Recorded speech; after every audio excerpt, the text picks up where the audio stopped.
সিনেমার শুরুতে আমরা আইরিস নামের একটি মেয়েকে দেখি যে খুবই দুঃখী এবং অসহায়। কিছু বছর আগে তার ছেলের মৃত্যু হয়েছে, যার কারণে সে মনে করতে শুরু করেছে যে তার জীবন থমকে গেছে। মনে অদ্ভুত অদ্ভুত চিন্তাভাবনা আসতে শুরু করেছিল। এক অন্ধকার রাতে যখন সবাই ঘুমিয়েছিল, তখন একটি ছোট ছুরি পকেটে রেখে একটি গাড়ি নিয়ে বাড়ি থেকে বেরিয়ে যায়।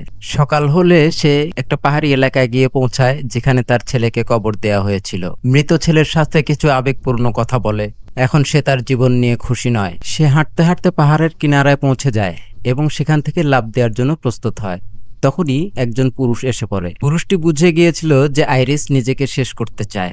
সে তাকে বাঁচানোর এবং তার মন পরিবর্তন করানোর চেষ্টা করে এবং তার সঙ্গে কথা বলা শুরু করে। সে তাকে বলে যে তার নাম রিচার্ড। সে তাকে বলে, আমি তোমাকে বাধা দেব না, শুধু তোমার মরার আগে 2-4টি কথা বলতে চাই। সে তাকে একটি ছেলের গল্প শোনায় যে খুবই প্রাণবন্ত ছিল। সে গাড়ি চালানো এবং এমন সবকিছুতে আগ্রহী ছিল যা একজন যুবকের জীবনে উত্তেজনা আনতে পারে। কিন্তু হঠাৎ একদিন যখন সে তার বন্ধুর সঙ্গে যাচ্ছিল, তখন তার গাড়ির দুর্ঘটনা ঘটে। সে বেঁচে যায়, কিন্তু তার বন্ধু মারা যায় এবং এই ধাক্কা তাকে কয়েক মাস বিমর্ষ করে রাখে।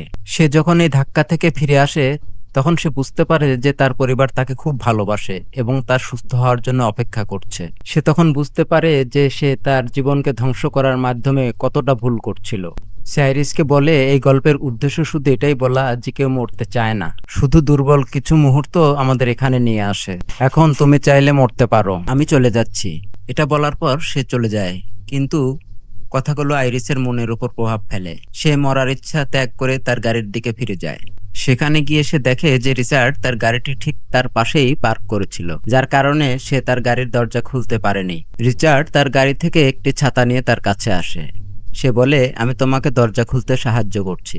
এখানে আইরিসের একটি বিষয় অদ্ভুত লাগে যে এত রোদের মধ্যেও সে কেন ছাতা নিয়ে এসেছিল। সে এই ছাতা দিয়ে আইরিসের উপর হামলা করে এবং জানা যায় যে এটি একটি বৈদ্যুতিক ছাতা ছিল, যার ফলে আইরিসকে প্রচণ্ড শক লাগে এবং সেখানে সে অজ্ঞান হয়ে পড়ে।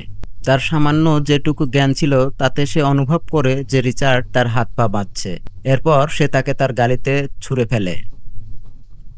চেতনা ফিরে পাওয়ার পর আইরিস রিচার্ডের সাথে কথা বলে না, বরং চালাকি করে সে তার স্মার্টফোন দিয়ে তার স্বামীকে কল করার চেষ্টা করে। এই বিষয়টি রিচার্ড ধরে ফেলে এবং সে বলে, তুমি যতই চেষ্টা করো এখানে কোনো সিগন্যাল নেই, তুমি কাউকে সাহায্য করার জন্য ডাকতে পারবে না। এই পরিকল্পনা কাজে না লাগায় তখনই তার মনে আরেকটি পরিকল্পনা চলে আসে।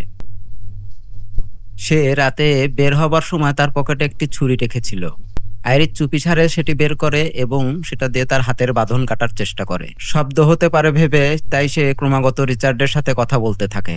তার হাত মুক্ত হওয়ার সাথে সাথে সে সময় নষ্ট না করে রিচার্ডের উপর হামলা করে বসে। তার হামলার কারণে রিচার্ডের গাড়ির ভারসাম্য নষ্ট হয় এবং তারা একটি গাছের সঙ্গে ধাক্কা খেয়ে দুর্ঘটনার শিকার হয়। এই দুর্ঘটনায় দুজনেই আঘাত পায়। সে এখানেও রিচার্ডের হাত থেকে বাঁচতে চেয়েছিল, তাই তাড়াহুড়ো করে সিট বেল্ট দিয়ে রিচার্ডের গলা চেপে ধরার চেষ্টা করে, কিন্তু রিচার্ড নিজেকে বাঁচিয়ে নেয়। আইরিস তৃতীয়বারের মতো তার উপর আবার হামলা করে, যার কারণে তারা দুজনে গাড়ি থেকে এক ঝটকায় বেরিয়ে যায়। আইরিস এখন রিচার্ডের উপর ছুরি তাক করেছিল। তখন রিচার্ড বলে, আমি তোমার কাছে বোকা মনে হয়? আমি কত সহজভাবে তোমার সামনে দাঁড়িয়ে, আসলে আমি তোমাকে একটি ইনজেকশন দিয়েছি। 20 মিনিটের মধ্যে তোমার পুরো শরীর প্যারালাইজড হয়ে যাবে। হাঁটা, ঘোরাফেরা, দৌড়ানো তো দূরের কথা, তুমি কথাও বলতে পারবে না। 20 মিনিট সময়ের মধ্যে তুমি যা চাও তা করতে পারো। রিচার্ডের কথাগুলো তাকে সত্যিই খুব ভয় পাইয়ে দিয়েছে, তাই যত দ্রুত সম্ভব জঙ্গলের দিকে ছুটে যায়। দৌড়ানোর সময় অনুভব করে তার পা কাজ করা বন্ধ করে দিয়েছে। ধীরে ধীরে তার পা গুলো কাজ করা বন্ধ করে দেয় এবং সে হাঁটতেও পারে না। রিচার্ডও খুঁজতে খুঁজতে তার কাছে এসে পড়ে। তার থেকে বাঁচতে সে একটি গাছের ছালের নিচে লুকিয়ে পড়ে, যেখানে তার উপর পোকামাকড় উঠতে শুরু করে এবং ভয়ে সে চিৎকার করে ফেলে এবং এভাবে রিচার্ড তার অবস্থান জানতে পারে। রিচার্ডের হাত থেকে বাঁচাতে নিজেকে কোনো রকমের টেনে নিয়ে একটি নদীর মধ্যে ভাসিয়ে দেয়। রিচার্ড দূর থেকে চিৎকার করে বলে যে তুমি ভুল করছো, তুমি সাঁতার কাটতে পারবে না, ডুবে যাবে, মরে যাবে।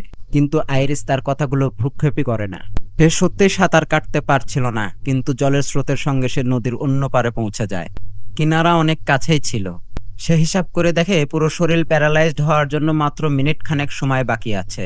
তখন পুরো শক্তি প্রয়োগ করে সে কিনারায় পৌঁছায়। তার সামনে একটি খামার বাড়ি দেখতে পায়। পুরো চেষ্টা করে যে কোনোভাবে খামার বাড়িতে পৌঁছানোর জন্য, কিন্তু তার আগেই সে পড়ে যায়। সে এখন আর হাঁটতে পারছিল না, নড়তেও পারছিল না, সে শুধু তার চোখগুলোই নাড়াতে পারছিল। অনেকক্ষণ সেখানে পড়ে থাকার পর একজন বৃদ্ধ লোক যিনি এই খামার বাড়িতে কাজ করেন সে তাকে লক্ষ্য করে। সে জিজ্ঞাসা করে, তোমার কি হয়েছে? কিন্তু আইরিস তাকে কোনো উত্তর দিতে পারে না। বৃদ্ধ লোকটি তাকে ছোট ছোট প্রশ্ন করে, যেমন, তুমি কি আমার কথা শুনতে পাচ্ছ? তুমি কি বিপদে আছো? তোমার কি সাহায্য দরকার? আইরিস এই প্রশ্নের উত্তর দেওয়ার জন্য তার চোখের ব্যবহার করে। হ্যাঁ বলার জন্য সে একবার চোখের পাতা ফেলে এবং না বলার জন্য দুবার। এভাবে তার কথা বুঝতে বৃদ্ধ লোকটি তাকে সাহায্য করতে প্রস্তুত হন এবং তাকে একটি ঘাসের ট্রলিতে শুইয়ে তার বাড়ির ভেতরে নিয়ে আসেন। তিনি বাড়িতে ঢুকেছেন মাত্র তখনই তাদের বাড়ির দরজায় বেল বাজতে শুরু করে। আইরিস বুঝে যায় যে বাইরে নিশ্চয়ই রিচার্ড। সে বারবার তার চোখের পাতা ফেলে বৃদ্ধ লোকটিকে বোঝানোর চেষ্টা করে যে আমি ওই লোকটির থেকে বিপদে আছি। ভাগ্যক্রমে বৃদ্ধ লোকটিও তার কথা বুঝে ফেলেন এবং তাকে সোফার পেছনে লুকিয়ে দেন। যখন দরজা খোলা হয় তখন দেখা যায় যে সত্যিই রিচার্ড এসেছে। সে আসার সাথে সাথে নতুন নাটক শুরু করে। সে এই বৃদ্ধ লোকটির সামনে কাঁদতে শুরু করে এবং তাকে বলে, আমার ছেলে মারা গেছে, যার কারণে আমার স্ত্রী শোকে বিহ্বল হয়ে পড়েছে। তার শরীর প্যারালাইজড হয়ে গেছে, আমি তাকে খুঁজে পাচ্ছি না। বৃদ্ধ লোকটি প্রথমে তার কথায় ভুলেন না। বৃদ্ধ লোকটি তাকে বলেন, তুমি তোমার স্ত্রীকে ফোন করে দেখো। তখন রিচার্ড মিথ্যা বলে যে আমার ফোন কোথাও পড়ে গেছে। তার মিথ্যা অশ্রু দেখে বৃদ্ধ লোকটিও আস্তে আস্তে তার প্রতি সহানুভূতি দেখাতে শুরু করে। কিন্তু তখনই তার পকেট থেকে তার ফোন বেজে ওঠে। এই বৃদ্ধ লোকটি তার মিথ্যা ধরে ফেলেন।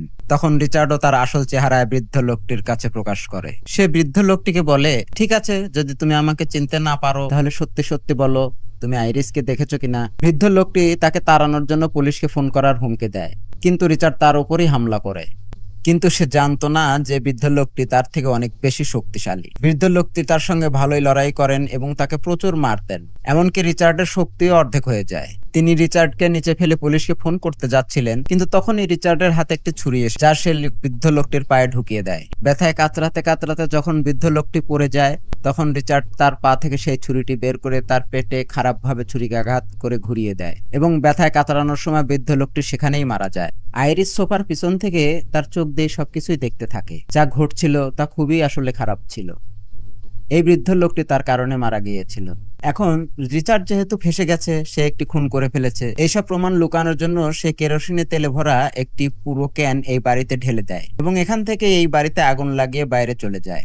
আইরিস তখনও জীবিত। সে জীবন্ত পুড়তে চায় না, তাই খুব কষ্ট করে একটি আঙ্গুল নাড়ায় এবং জানালার গ্রিলে ঢুকিয়ে তা খুলতে এবং বন্ধ করতে শুরু করে। বাইরে থেকে রিচার্ডের সব লক্ষ্য করে। সে দেখে যে ভিতরে কেউ জীবিত আছে। যে কেউই হোক, তিনি তার জন্য বিপদ হতে পারে। ঘুরে দাঁড়িয়ে দেখে এটা আইরিসই ছিল। রিচার্ড তাকে তুলে একটি ট্রাকে এনে বসায়। এই ট্রাকটি সেই বৃদ্ধ লোকটিরই ছিল। নিজেদের গাড়িগুলো তারা অনেক দূরে ফেলে এসেছিল, তাই এখান থেকে যাওয়ার জন্য তারা এই ট্রাকটি ব্যবহার করে। আইরিস নীরব ছিল, কথা বলতে পারছিল না, কিন্তু সে সব শুনতে পাচ্ছিল।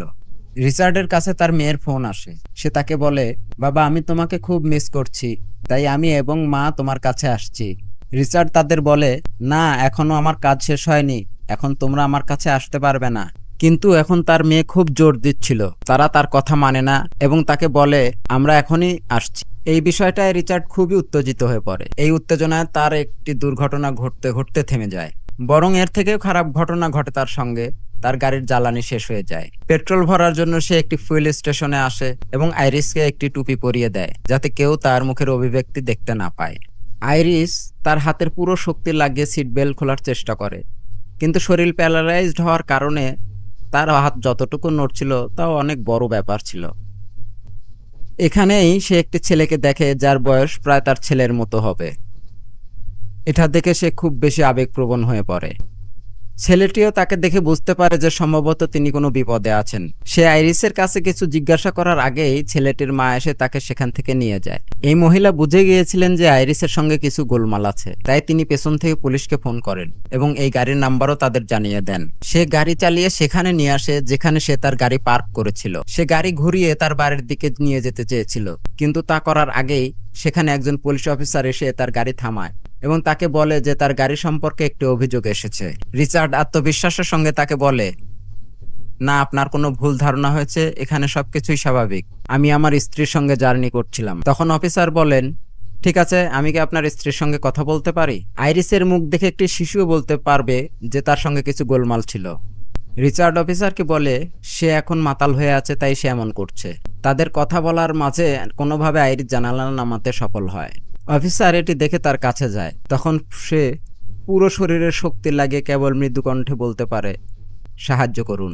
এবং এখানে পুরো গল্পটি উল্টে যায়। পুলিশ অফিসার ট্রাকে সেই ইনজেকশনটিও পান, যা দিয়ে রিচার্ড আইরিসকে প্যারালাইজ করেছিল। মনে মনে তিনি বুঝতে পারেন যে রিচার্ড আইরিসকে অপহরণ করেছিল। তার উদ্ধার করার আগে রিচার্ডও বুঝে যায় খেলা পুরো উল্টে গেছে। তাই নিজেকে সেভ করার জন্য তখন সেই বৃদ্ধ লোকটির মতো এই পুলিশকেও হত্যা করার কথা মনে মনে ভাবতে এবং একটি বড় লোহার জিনিস দিয়ে তার মাথায় আঘাত করে। শুধুমাত্র একটি আঘাত করে এই অফিসারের জান শেষ করে দেয়। অফিসার মারা যান। সে অফিসারকে তুলে তারই গাড়িতে রাখে এবং এই গাড়িতে আগুন লাগিয়ে দেয় এবং আগের মতোই সমস্ত প্রমাণ মুছে ফেলে। আইরিস একেবারে অসহায় হয়ে পড়েছিল। সে সাহায্যের সমস্ত আশা ছেড়ে দিয়েছিল। যা কিছু করার এখন তাকে তার নিজেকেই করতে হবে। প্যারালাইজিং এর প্রভাবও ধীরে ধীরে শরীর থেকে কমতে শুরু করেছিল। তার মধ্যে কথা বলারও শক্তি ফিরে এসেছে। তাই সে রিচার্ডের সঙ্গে কথা বলা শুরু করে। সে ইচ্ছাকৃতভাবে তাকে আবেগপ্রবণ করার চেষ্টা করে, কারণ সে জানতো যে রিচার্ডের একটি মেয়ে আছে। কিন্তু যে মানুষ কাউকে খুন করতে পারে, কাউকে অপহরণ করতে পারে, সে কিভাবে আবেগপ্রবণ হতে পারে? রিচার্ড তার আবেগপূর্ণ কথায় ভোলে না। তখন আইরিস সেই ইনজেকশনটি তুলে নেয়। নিজেকে বাঁচানোর জন্য সেই ইনজেকশনটি রিচার্ডের পায়ে ঢুকিয়ে দেয়। কিন্তু সে এই ইনজেকশনটি তার পায়ে ইনজেক্ট করতে পারেনি। ওষুধ রিচার্ডের শরীরে ঢোকেনি এবং রিচার্ড হাসতে শুরু করে এবং সে আইরিসকে বলে, বেচারি, তুমি কত দুর্বল, কিছুই করতে পারবে না। আচ্ছা, আমি প্ল্যান বদলেছি।